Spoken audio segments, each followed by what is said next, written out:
ഇന്ന് ഇങ്ങനൊരു റെസിപ്പിയാണ് ചെയ്യുന്നത്. അപ്പോഴേ നൊത്തോലി വെച്ച് ഒരു വെറൈറ്റി രീതിയിലാണ് ചെയ്യുന്നത്.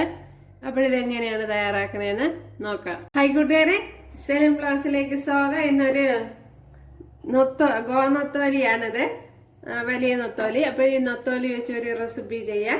അതിനായിട്ട് ഒരു അരക്കിലോ നൊത്തോലിയാണ് എടുത്തിരിക്കുന്നത്. ഇവിടെ ഒരു ചട്ടി വെച്ച് കൊടുത്തിട്ടുണ്ട്. 1.5 ടേബിൾ സ്പൂൺ വെളിച്ചെണ്ണ ഒഴിച്ച് കൊടുത്തിട്ടുണ്ട്. അതിലേക്ക് ഒരു 1/4 ടീസ്പൂൺ ഉലുവ ഇട്ട് കൊടുക്കാൻ.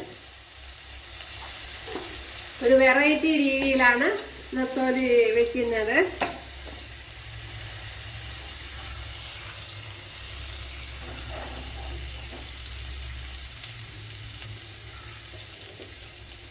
ഇനി കടുക് ഇട്ട് കൊടുക്കാം. പിന്നീട് ഇനി കടുതാളിപ്പൊന്നുമില്ല, അതുകൊണ്ട് ഇപ്പം ഇട്ട് കൊടുക്കാം.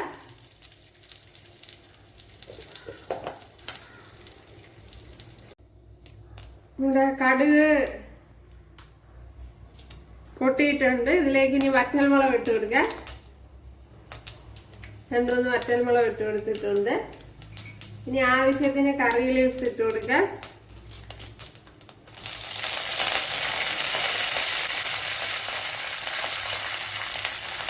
ഇതിലേക്ക് ഒരു 10 വെളുത്തുള്ളിയും ചെറിയൊരു പീസ് ഇഞ്ചി ചതച്ചത് അത്ര ഇട്ട് കൊടുക്കാം.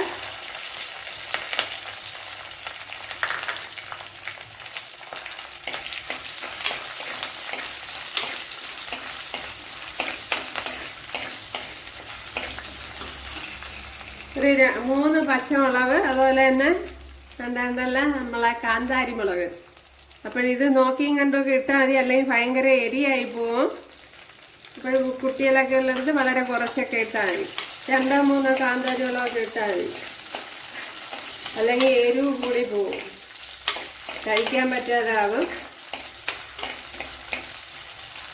അപ്പോൾ അത് ശ്രദ്ധിക്കുക. നമ്മുടെ വെളുത്തുള്ളി ഇഞ്ചി മുളകൊക്കെ ഇവിടെ മൂത്ത് വന്നിട്ടുണ്ട്. ഇനി അതിലേക്ക് ഒരു സവാള ഇതുപോലെ അരിഞ്ഞു വെച്ചിട്ടുണ്ട്, അത് ഇട്ട് കൊടുക്കാം. ഒരു വലിയൊരു സവാളയാണ്, അത് ഇട്ട് കൊടുക്കാം. ഇനി ഇതിനാവശ്യമായ ഉപ്പിട്ട് കൊടുക്കുക. ഉപ്പിട്ട് കൊടുക്കുമ്പോൾ സവാള പെട്ടെന്ന് വഴണ്ട് വരും.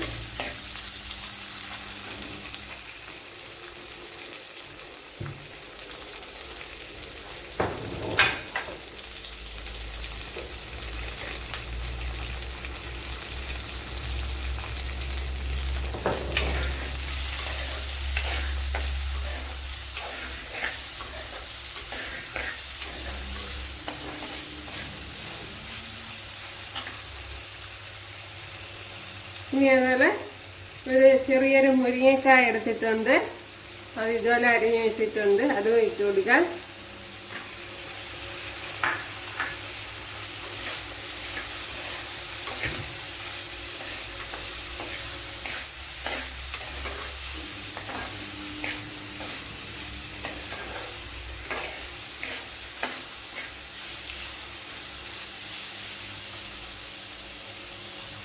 അവിടെ വഴണ്ട് വരുമ്പോഴത്തേന് ഇതിനാവശ്യമായ തേങ്ങ നരച്ചെടുക്കണം.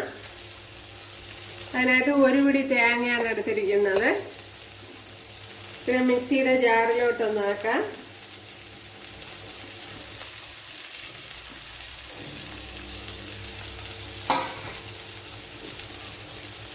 തേങ്ങ ഞാൻ മിക്സിയുടെ ജാറിലോട്ടാക്കിയിട്ടുണ്ട്. അപ്പോൾ 1 പിടി തേങ്ങയാണ് എടുത്തിട്ടുള്ളത്. അപ്പോഴേ സവാള ഏകദേശം വഴണ്ടിട്ടുണ്ട്. അതിലേക്ക് ഇനി ഒരു തക്കാളി, വലിയൊരു തക്കാളിയാണ് ഇട്ട് കൊടുത്തിട്ടുള്ളത്.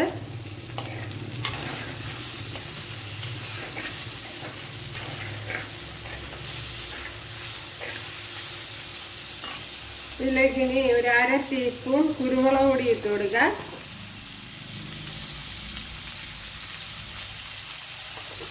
പിന്നെ കൂടുതൽ ഇഷ്ടമുള്ളവർക്ക് കൂടുതൽ ഇട്ട് കൊടുക്കുക. 1 ടീസ്പൂണൊക്കെ ഇട്ട് കൊടുക്കുക.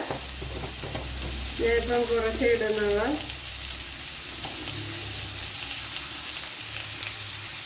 വൺ ടീസ്പൂൺ മല്ലിപ്പൊടി ഇട്ട് കൊടുത്തിട്ടുണ്ട്.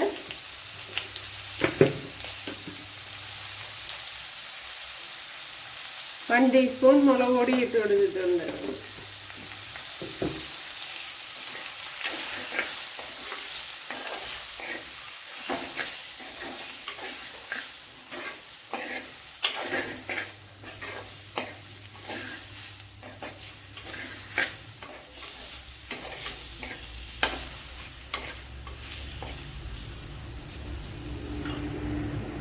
ഇതിലേക്ക് ഇനി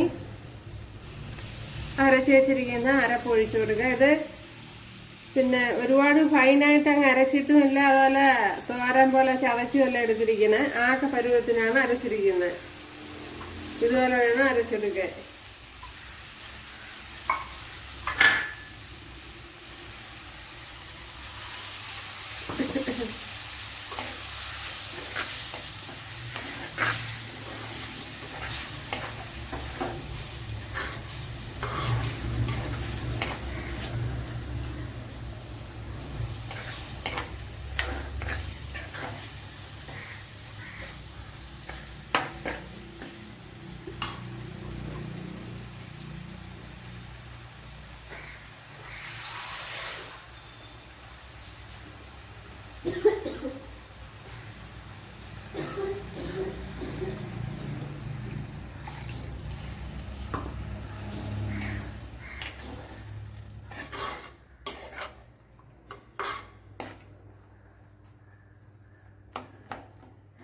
ഇനി ഇതൊന്ന് തിളയ്ക്കണം. തിളച്ചതിന് ശേഷമാണ് ഇനി ബാക്കി പരിപാടികൾ.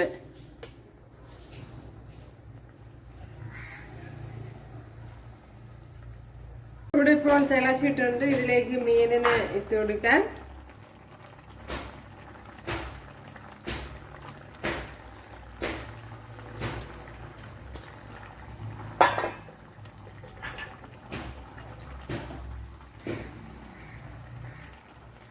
ഇപ്പോൾ മീന് പൊടിയാതെ മസാലയിലേക്ക് മസാലയെല്ലാം മീനിൽ പിടിക്കത്തക്ക വിധത്തിൽ ക്രമീകരിക്കണം.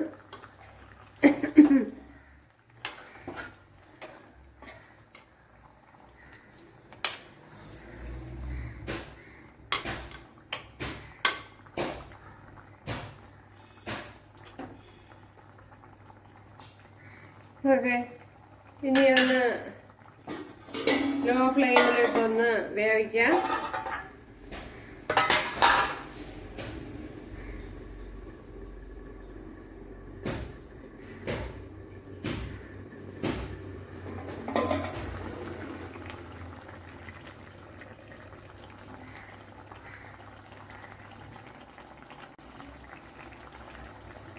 ഇനി ഇതിലേക്ക് കുറച്ച് പുളി ഒഴിച്ചു കൊടുക്കുക. ഞാൻ ഒരു നെല്ലിക്കയുടെ വലുപ്പത്തിലുള്ള പുളി എടുത്തിട്ടുണ്ട്. അത് ഇതിലേക്ക് ഒഴിച്ചു കൊടുക്കുക.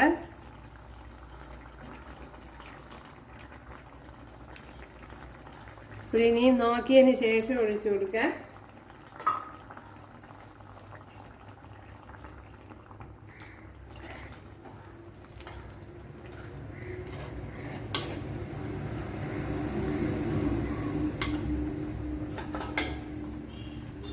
അപ്പോഴിനി അടച്ചു കൊടുക്കുക. ശകലം കറി ലീവ്സ് കൂടെ ഒക്കെ ഇട്ട് കൊടുക്കുക.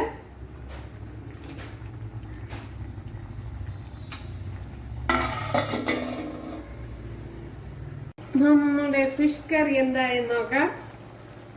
അപ്പോഴും ഉപ്പൊക്കെ പരുവത്തിനുണ്ടാന്ന് നോക്കാം. അപ്പോൾ കുത്തി പൊടിക്കില്ലാരും ഇട്ട് ഒരുപാട് ഇളക്കാനും പാടില്ല. അതുപോലെ പതുക്കെ ഒരു ചെറിയൊരു ഇതുള്ള അല്ലെങ്കിൽ ചട്ടി വെച്ച് കറക്കി കൊടുക്കണം. അല്ലാതെ ഇട്ട് ഇങ്ങനായിട്ട് ഇളക്കി കഴിഞ്ഞാൽ എല്ലാം പൊടിഞ്ഞോണ്ട് പോവും. അപ്പോഴത് ശ്രദ്ധിക്കണം. അപ്പോഴുപ്പൊക്കെ കറക്റ്റ് ഉണ്ടെന്ന് നോക്കാം.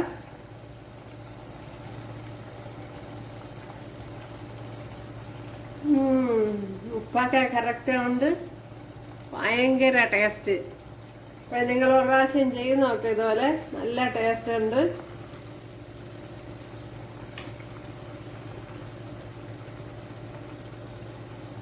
എന്താണ്ടല്ലേ, സൂപ്പർ ടേസ്റ്റ്. അപ്പോഴിനി കുറച്ചുകൂടെ ഒന്ന് വറ്റി വരണം. അപ്പോഴും നമ്മുടെ നൊത്തോലി ഫിഷ് കറി ഇവിടെ റെഡി ആയിട്ടുണ്ട്. കണ്ടല്ലേ, സൂപ്പർ ടേസ്റ്റാണ്.